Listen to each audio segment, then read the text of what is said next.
ரொம்ப நாளாக வந்துட்டு நான் என்ன பண்ணுறேன்னு சொன்னால் சில 96 நடந்த ஒரு விஷயம் இப்போ சொன்னாங்க எல்லாருமே அந்த பாலிடிக்ஸ் பற்றி. அரசியல் வந்து ஒரு பெரிய கடல் மாதிரி, அதை பற்றி நான் இப்போ வந்து பேச ஜாஸ்தி விரும்புகிறேன். இங்கே வந்து சொன்ன மாதிரி இங்கே வந்து ஏடிஎம்கே இருக்காங்க, டிஎம்கே இருக்காங்க, அந்த மாதிரி இப்போ போலீஸ் கார்டனும் இருக்குது, கோபாலபுரமும் இருக்குது.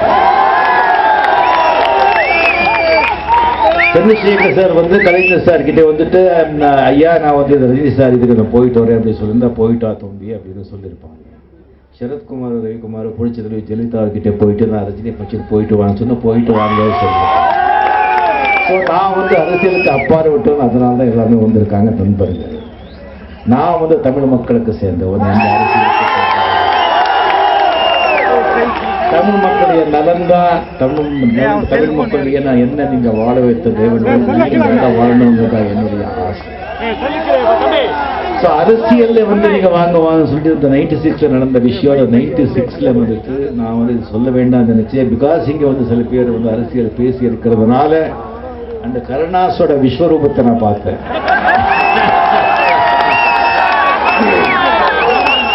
கருணா சித்தி பேசுவாங்களா என்ன இது அப்படின்னு சொன்னா அந்த முத்துராமலிங்க தேவரையே பார்த்த மாதிரி எனக்கு இந்த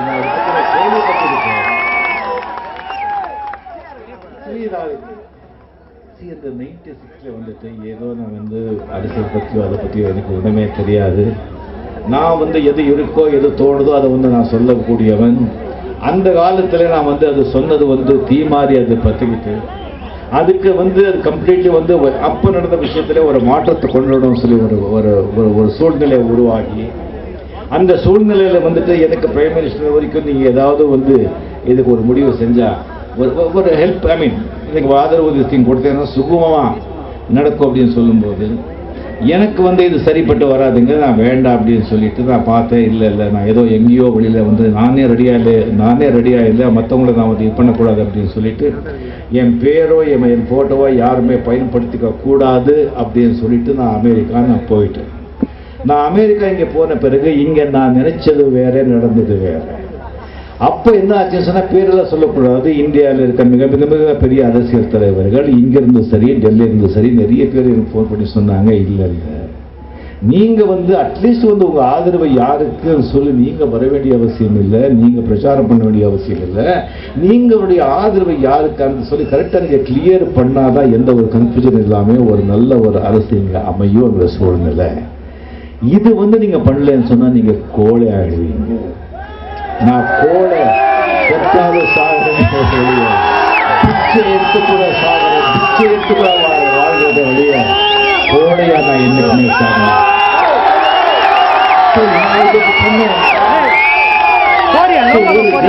ஒரு ஸ்டேட்மெண்ட் நீங்க கொடுத்தீங்கன்னு சொன்னா அவ்வளவு வித்தியாசம் ஆகுமா? நிச்சயமா டெஃபினட்டா அது ஹெல்ப் ஆகும்னு சொல்லிட்டு மிக மிக பெரிய அரசியல் தலைவர்கள் அப்போ வந்து எனக்கு சொன்னதுனால நான் வந்து ஒரு சப்போர்ட் நான் பண்ணேன்.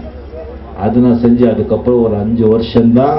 5 வருஷம் ஒரு கமிட் ஆன பிறகு அவங்க நல்லது செய்கிறாங்களோ கெட்டது செய்கிறாங்களோ கூட்டணி சொன்னால் அது வந்து நான் வந்து அவங்கள சப்போர்ட் பண்ணுறது தான் தர்மம், இது கடமை. அதனால தான் 5 வருஷம் நான் வந்து சப்போர்ட் பண்ணேன். அதுக்கப்புறம் நான் யாருக்கும் சப்போர்ட் பண்ணல, நான் ஒதுங்கிட்டேன். இது டாக்டர் கலைஞர் என்னுடைய அருமையான நண்பர். அவர் அருமையான நண்பர்னு கூப்பிட்டுருக்காரு. எனக்கு தகுதி இல்லை, அவர் வந்து நான் நண்பர்னு கூப்பிட்டுருக்கிறதுனால அதுக்கு மரியாதை கொடுத்து நானும் வந்து ஒரு நண்பர்னு சொல்கிறேன். அவர் வந்து என்கிட்ட அரசியலே பேச மாட்டார். நான் அரசியல் சொல்லும்போது இல்லை தம்பி ரஜினி அரசியல் வேண்டாமான்னு சொல்லிட்டு அதுக்கு நான் பேசுனது கிடையாது. அதை பற்றி சம்பந்தமே கிடையாது. நான் அதுக்கப்புறம் நம்ம பேசவே இல்லை. அதுக்கப்புறம் நான் வந்து அரசியல் பற்றி நான் எதுவுமே பேசலை. அதுக்கப்புறம் ஒரு நிகழ்ச்சி நடந்தது. அந்த நிகழ்ச்சி நடந்தது எதுக்குன்னு சொன்னால் நம்ம படத்துக்கு வந்து ஒருத்தர் வந்து எதிர்த்து போராடினாங்க, நம்ம மனசை கஷ்டப்படுத்துறாங்க. அதுக்கும் நம்ம கோழைங்க இல்லை, உங்களுக்கு நாம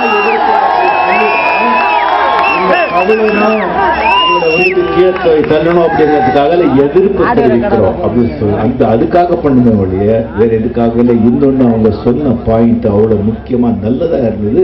அது ஒழுங்கா கரெக்டா நியாயமா சொல்லி அதுக்காகத்தான் செஞ்சேன், வேற எதுக்காகவே இல்லை. அப்போ வந்து விட்ட சிகரெட்டு படங்களை நான் விட்ட தொடவே இல்லை. இல்லை சொன்ன விஷயம் ரொம்ப கரெக்ட், சொன்ன விதம் தப்பு. அவங்க அதனால்தான் இல்லை அரசியலுக்கு விஷயத்துக்கு வந்துட்டதுனால அது ஒரு சொல்லி முடிச்சது அவ்வளவு சாதாரண விஷயம். அரசியலுங்கிறது சாதாரண விஷயம். ஒரு வந்து ஒரு அரசியல் கட்சிகள் வந்து இந்த சென்ட்ரல் ஒரு மாநில கட்சி தலைவர்களுக்கு வந்து என்ன ஒரு கஷ்டம் இருக்கு, ஒரு துன்பம் இருக்கு, மன உளைச்சல் இருக்கு, எவ்வளவு ப்ராப்ளம் இருக்குங்கிறது அவங்களுடைய கூட பழகியே எனக்கு நான் தெரிஞ்சிருக்கேன். யாருமே சந்தோஷமா இல்லைங்க. தலைவருங்க தொண்டருங்க சந்தோஷமா இருக்கலாம், அந்த தலைவனுங்க சந்தோஷமா இல்லைங்க. ரெஸ்பான்சிபிலிட்டி. எந்த அரசியல் தலைவராகட்டும் மக்களுக்கு நல்லது செய்யாம கெடுதல் செஞ்சு கெட்ட பேர் வாங்கணும்னு சொல்லி சத்தியமா கனவு கூட நினைக்க மாட்டாங்க. எல்லாரும் நல்லது செய்யணும் தான் வருவாங்க, பட் நல்லது செய்ய முடியாது. சிஸ்டம் அப்படி இருக்கு.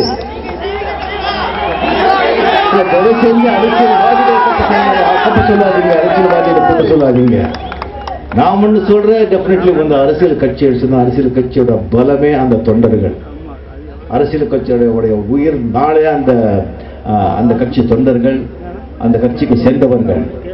ஒரு கட்சியை வந்து ஆட்சியில் உட்கார வைக்கணும்னு சொன்னா அந்த கட்சிக்கு சேர்ந்த தொண்டர்கள் தான், அந்த கட்சிக்கு சேர்ந்தவர்கள் தான் ஆட்சிக்கு உட்கார வைக்கிறாங்க. அதே தொண்டர்கள் தான், அதே கட்சிக்கு சேர்ந்தவர்கள் தான் ஆட்சியை கவிழ்க்கிறதும் அவங்க தான். ஏன்னா சுயநலத்துக்காக அவங்க கட்சி ஆளுங்க எப்படி இருக்கணும்னு சொன்னா நம்ம கட்சிக்கு ஒரு நல்ல பேர் வரணும்னு சொல்லி மற்றவங்க தப்பு செஞ்சா கூட அதை தட்டி கேட்கறதுக்கு நிற்கணுமே ஒழிய சுயநலத்துக்காக அவங்க வந்து எடுக்கக்கூடாது. அந்த மாதிரி எந்த கட்சி எத்தனை கட்சி தொண்டர்களை வந்து இருக்காங்க இந்த நாட்டில். நான் தமிழ்நாட்டில் மட்டும் சொல்றத எல்லா மாநிலங்களிலும் எது பிரச்சனைங்க.